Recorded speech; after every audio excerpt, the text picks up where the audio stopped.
Buenas tardes a todos, todas quienes están viendo este video.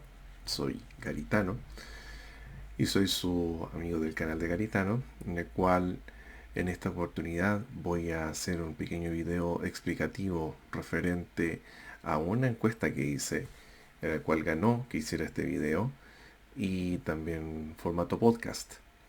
Eso también lo voy a hacer, pero más adelante. Por ahora me voy a centrar en este video en el cual voy a explicar un poco del conflicto de Rusia y Ucrania. Este conflicto está dándose desde hace muchos años, sin embargo ya explotó ahora, literalmente y figuradamente, y actualmente este conflicto tiene en vilo al mundo porque se habla de una eventual tercera guerra mundial, cosa que igual es un poco probable que pueda ocurrir. Salvo la beligerancia del ambiente, ya hemos sobrevivido a tantas cosas que ya no nos extraña nada. La última fue una pandemia, terremotos y ahora incluso una guerra mundial.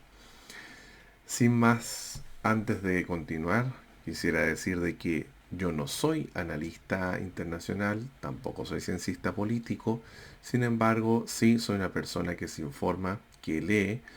Para esto también busqué fuentes confiables, leí artículos, incluso en ruso que tuve que pasar al inglés, y también busqué de muchas fuentes y partes como para tener una visión un poco más detallada de esto. Sin más preámbulo, comenzamos. Para entender parte de este conflicto de la Ucrania y Rusia hay que hacer un punteo, un brainstorming o tormenta de ideas para esto.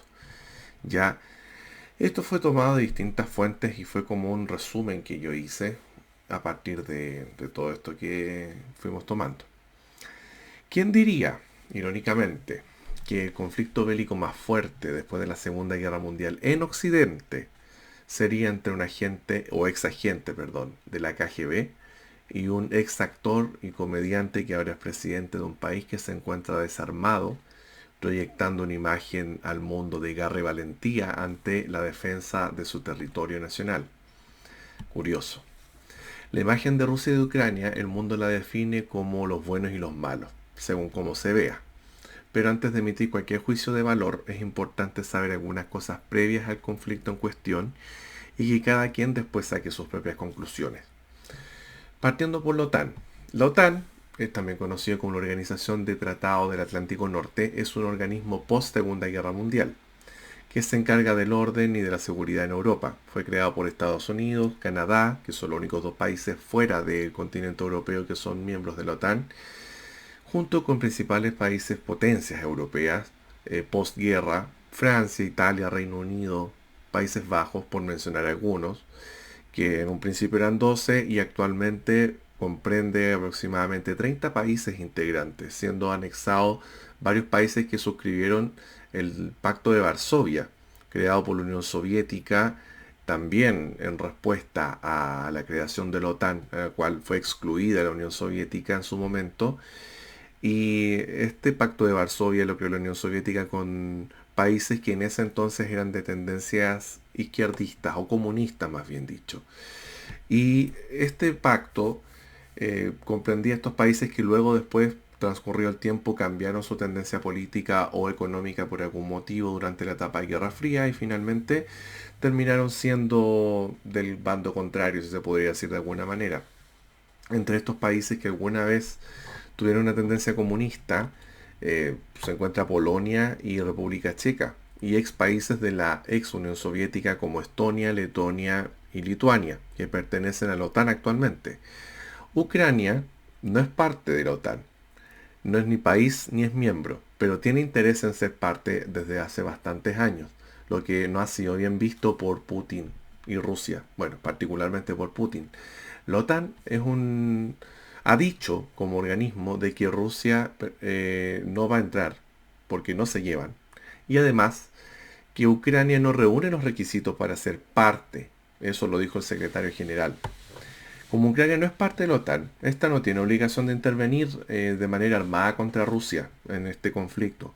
Pero países como Polonia o Rumania, que sí son parte de la OTAN y son limítrofes con Ucrania, podrían verse afectados potencialmente y ante esto la OTAN no va a dudar en intervenir y atacar lo que ha venido haciendo. y enviando la línea de defensa de fronteras, que son milicias de los distintos países miembros de la OTAN, para velar por la seguridad de Europa. Claramente esto se ve afectado con la invasión de Rusia a Ucrania y que por ese lado podría encontrar una justificación para una eventual guerra a escala mayor. Los principales argumentos de Putin para justificar la intervención rusa, hay que considerar primero que nada que Putin no es de izquierda, como hay gente que lo cree. Al contrario, él es, entre comillas, de ultraderecha, o más bien dicho, es ultraconservador, es ortodoxo, etcétera. Ha sido catalogado como dictador, incluso tirano por algunos, como por ejemplo Boris Johnson, el primer ministro de Reino Unido.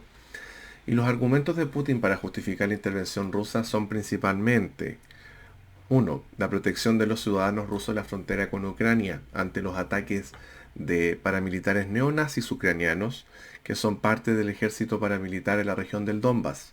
Esto viene dándose desde el 2014 y que ha tenido varios episodios violentos que Ucrania no ha respetado los acuerdos de Minsk.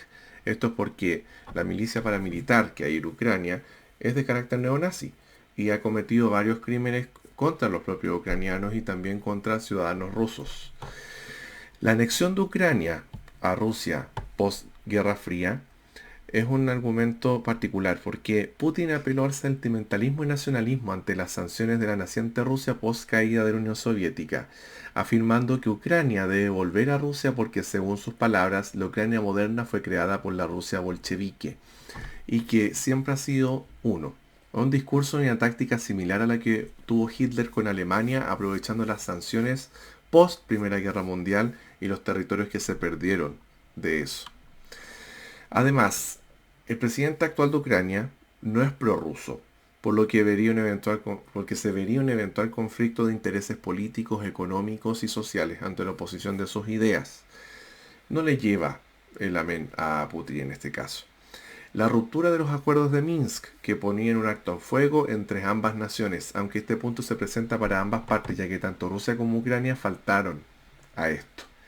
Y ningún país los respetó. Esa es la verdad.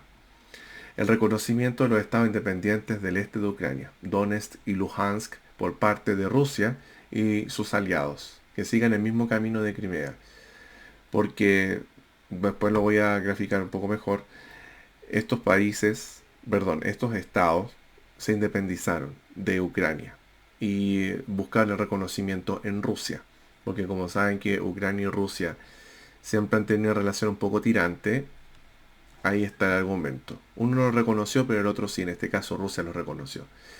Y el otro argumento, que es el más importante, es el impedir del avance de la OTAN ante una eventual anexión de Ucrania a la entidad. Esto más adelante lo voy a explicar, porque tiene fines geopolíticos y sobre todo también económicos y militares. Es una estrategia más que nada. El conflicto del 2014 del mal llamado Euromaidán, no hay que olvidarlo, que Ucrania tuvo una revolución en el año 2014, en la que prácticamente el gobierno volcó el ejército a las calles contra los civiles y que los grupos prorrusos que fueron apoyados por Rusia fue un enfrentamiento civil y militar, en que hubo grupos paramilitares de carácter neonazi, que se le atribuye el inicio del enfrentamiento armado por algunos sectores. Ante la voluntad del pueblo ucraniano de tener un reconocimiento ante la Unión Europea y pertenecer a la OTAN, y el presidente de turno, Víctor Yanukovych, que era prorruso, se oponía a la idea, por la influencia de Putin obviamente, sin respetar la voluntad del pueblo. Hubo enfrentamientos y muertes de miles de civiles que finalmente terminaron con el presidente escapando, exiliado y ayudado por Putin, y presentando su renuncia al cargo, que esto sale en el documental de Netflix, que si no lo han visto, en parte ayuda a entender un poco el origen de esto. También es sabido que Ucrania dio cabida y desarrolló corrientes neonazis post Segunda Guerra Mundial.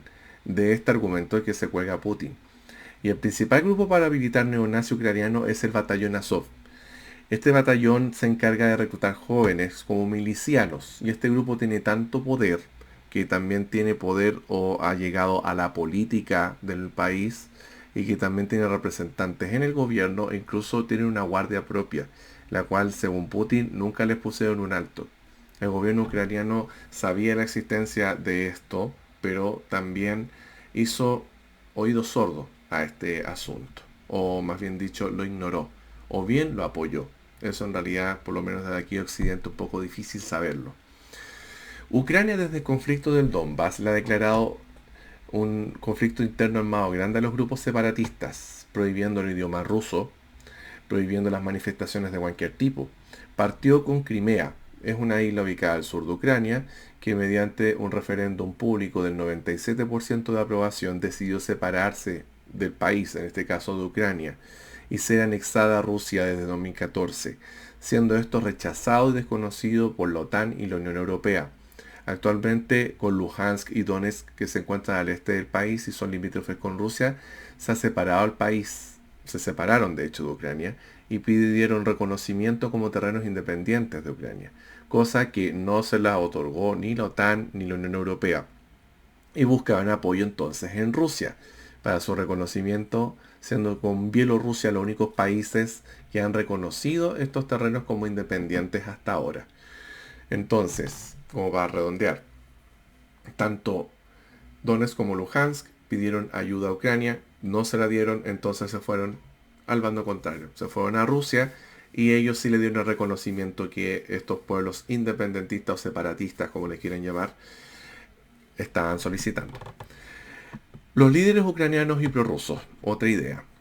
Otro punto a considerar es que cada vez que asume algún presidente en Ucrania, Rusia presta especial atención, porque se sabe que ante la caída de la Unión Soviética, Ucrania se independizó de la Unión Soviética y la naciente Rusia en 1991. Rusia, al ser un país tan grande, aplica de la ley del más fuerte, en la cual todos los países que colindan y eran de la ex Unión Soviética siente que puede tener injerencia en la toma de decisiones internas y externas de estos países. Bielorrusia, que es otro país aparte de Rusia, pero también de la misma cuna de la Unión Soviética, es el aliado más cercano que tienen como país, de hecho están al lado.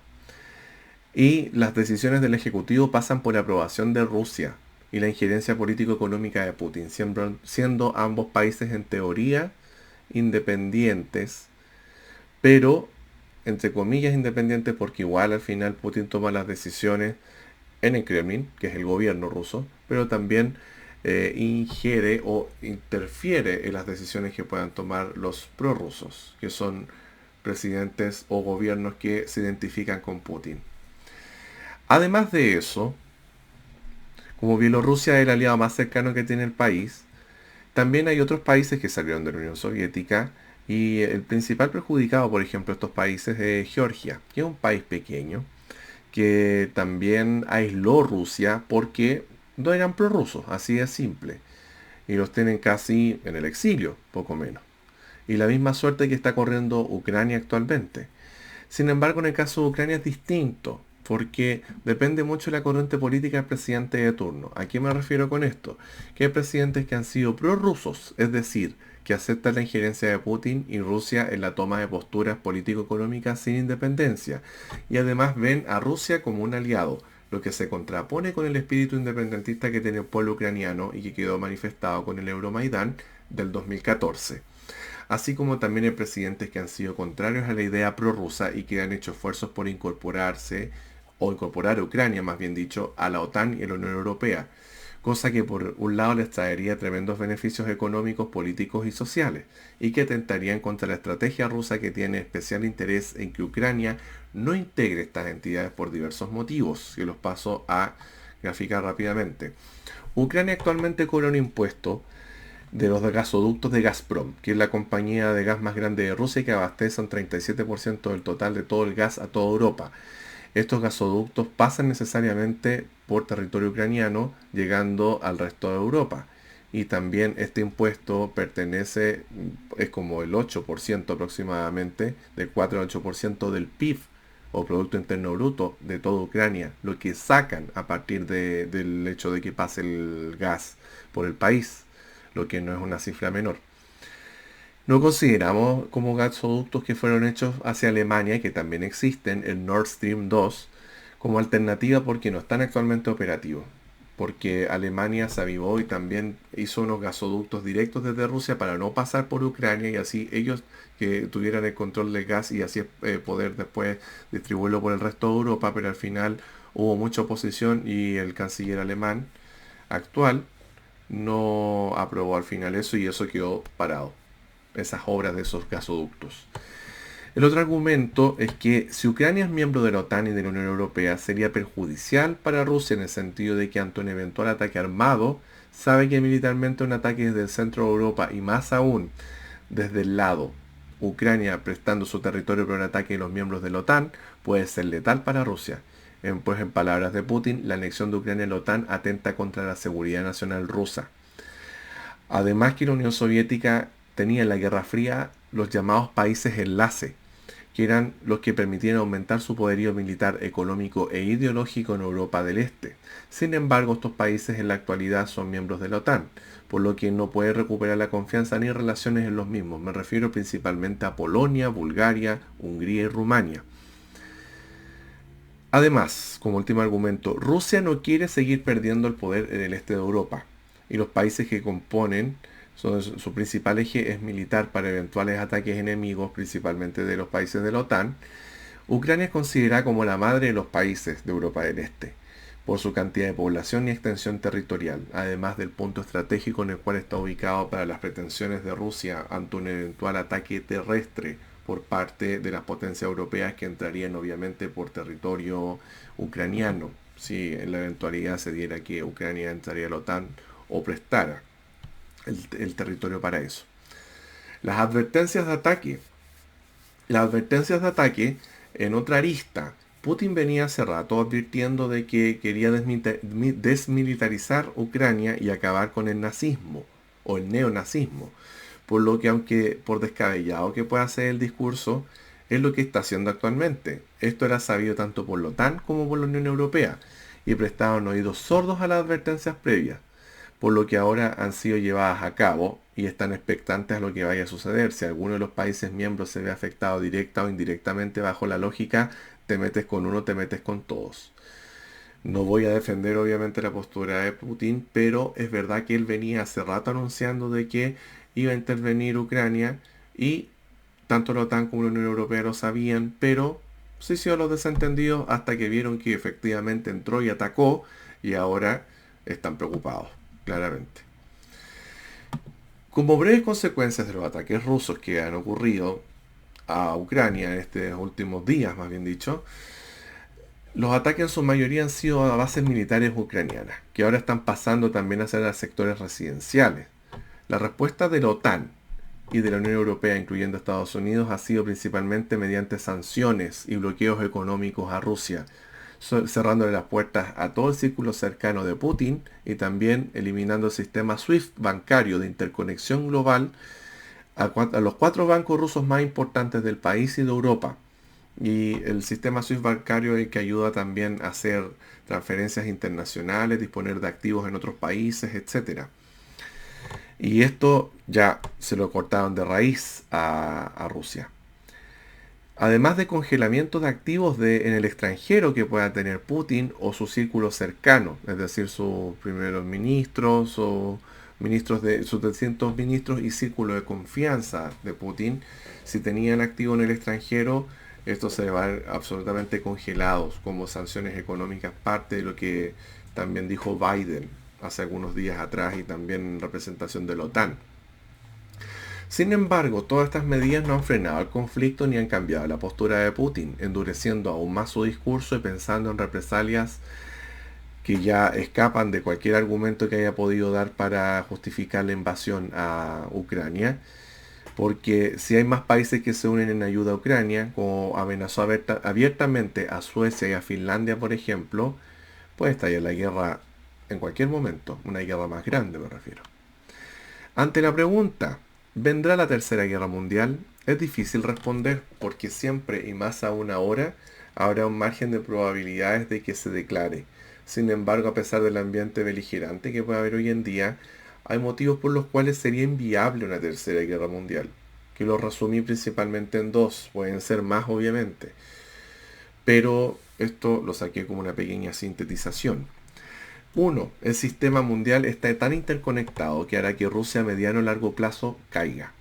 En la actualidad, todos los países del mundo han generado una dependencia económica entre sí, por lo que no podría haber un punto de autarquía a largo plazo de ningún país.